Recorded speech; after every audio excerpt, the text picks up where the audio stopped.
The 2024 San Francisco 49ers schedule has been released, and much to the chagrin of many, there is no London game. The New York Jets are going to be headed to London to face the Minnesota Vikings instead of the 49ers.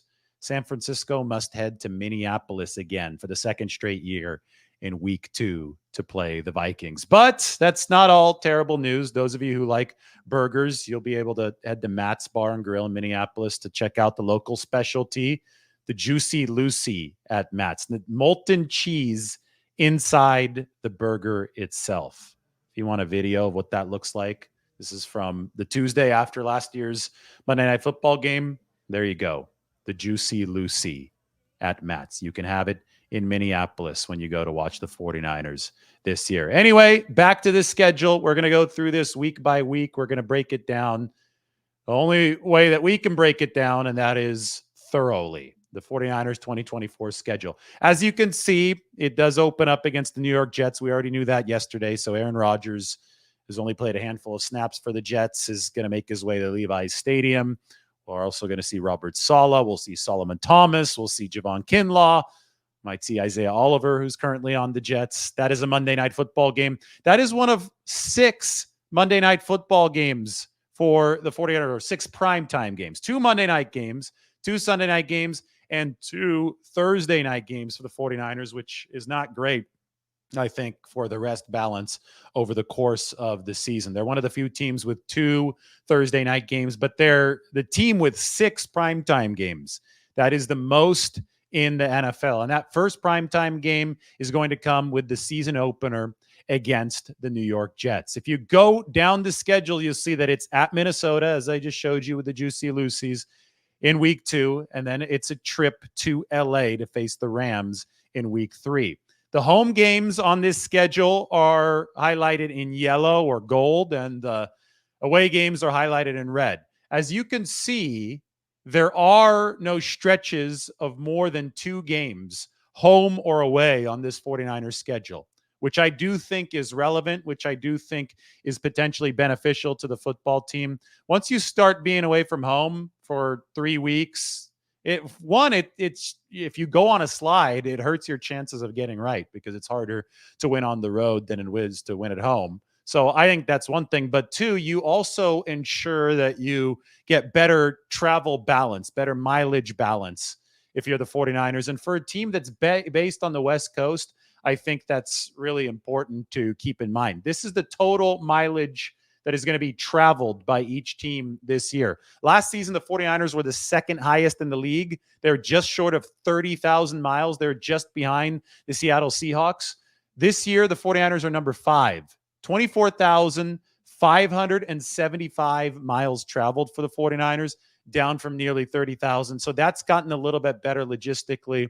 And they don't have these long stretches where they're traveling every single week. Now, a lot of people always wonder, will the 49ers stay over on the East Coast or in the Central Time Zone, Florida, somewhere in between 2 games that are away from home? So we always look at the schedule when it first comes out to see if there's an opportunity to stay over. And the first thing when we saw the opponents a few months ago that we thought of was, maybe the NFL will give the 49ers the 2 Florida games at Miami and at Tampa back-to-back.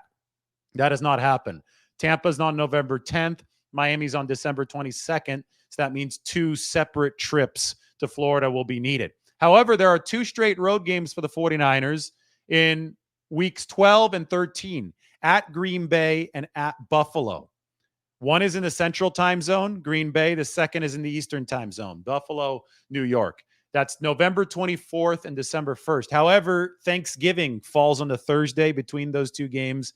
And based on what I understand, it is highly, highly unlikely that the 49ers stay over on the East Coast or in the Central or Eastern time zones in between those 2 games. So this mileage total will likely be accurate. The 49ers, 24,575 travel miles, number 5 in the NFL. All things considered, for a team based on the far West Coast, That's not bad. You're naturally going to have to fly long distances if you're on the West Coast because things are stretched out. And then obviously the 49ers are playing a lot of teams from the AFC East this year. That's the division that they drew from the AFC. So that naturally has led to quite a bit of travel, but not quite as much as last year. So back to this, no stretches of longer than 2 games, either home or away for the 49ers. You've got the Patriots and Arizona coming to town in weeks 4 and 5. Then you have that first Thursday night game, the first of 2 Thursday night games at Seattle, week 6. The quick turnaround, right? October 6th to October 10th.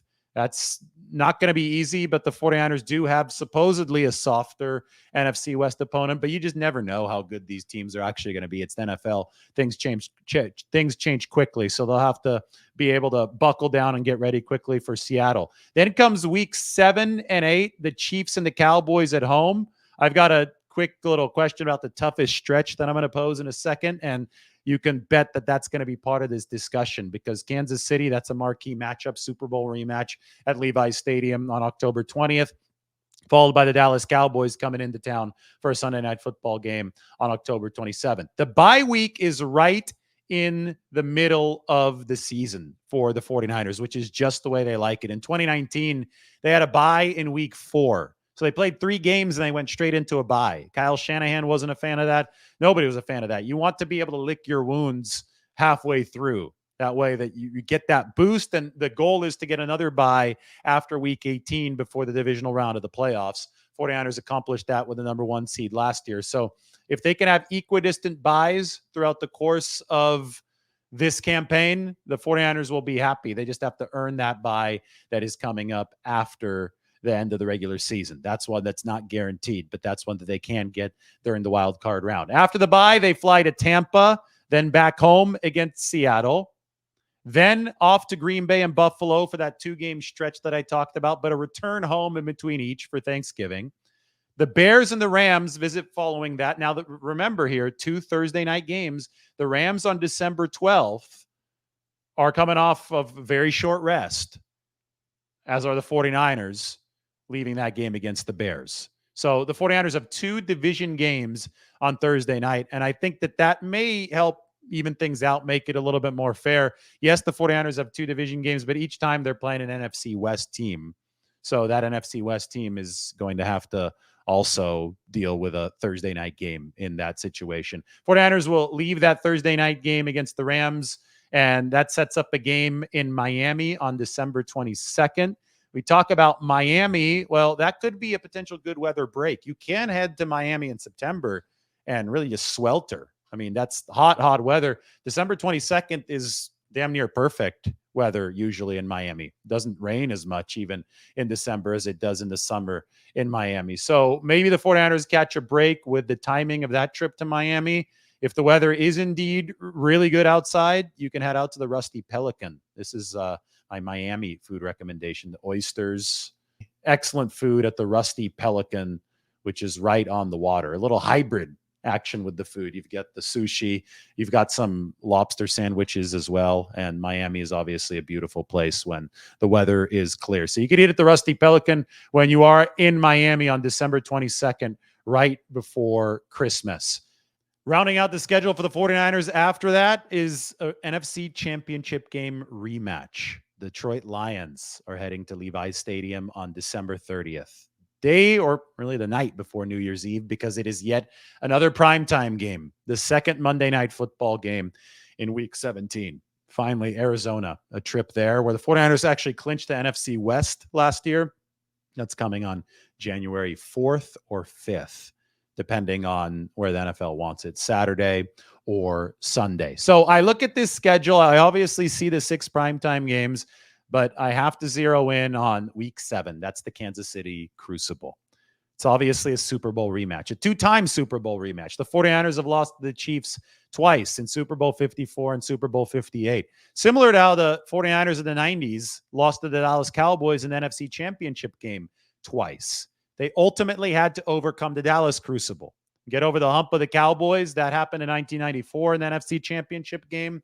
But what took place before that was a regular season matchup between the 49ers and the Cowboys. Week 11 of that 1994 season. San Francisco won 21-14. That gave them the confidence, the swagger to be able to beat Dallas again in the NFC Championship game a couple months later. I think that you look at this Chiefs matchup in week 7 of the 2024 season, you can draw some parallels.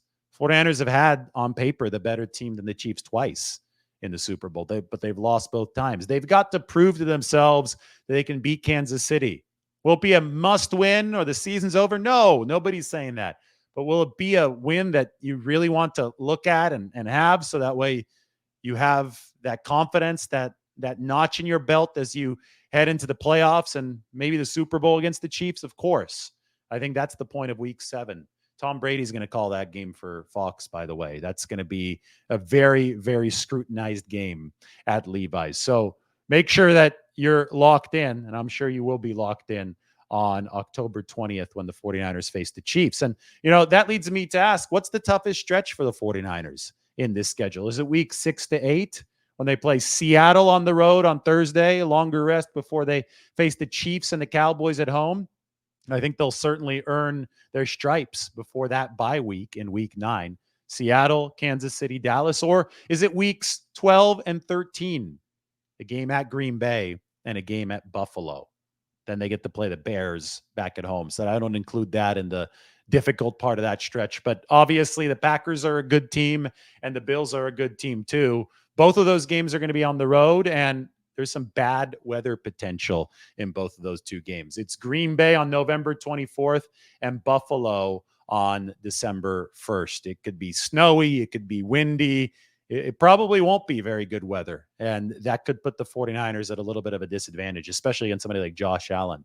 It's just an absolute machine out there. He's obviously got the howitzer for an arm, but yeah, he's a quarterback that was drafted to play in the poor weather of Buffalo. And the 49ers may have to face him in the poor weather of Buffalo. Or they'll get a spectacular day. You never know. But there is bad weather potential. So that's why I ask you, what's tougher, week 6 to 8 or weeks 12 to 13?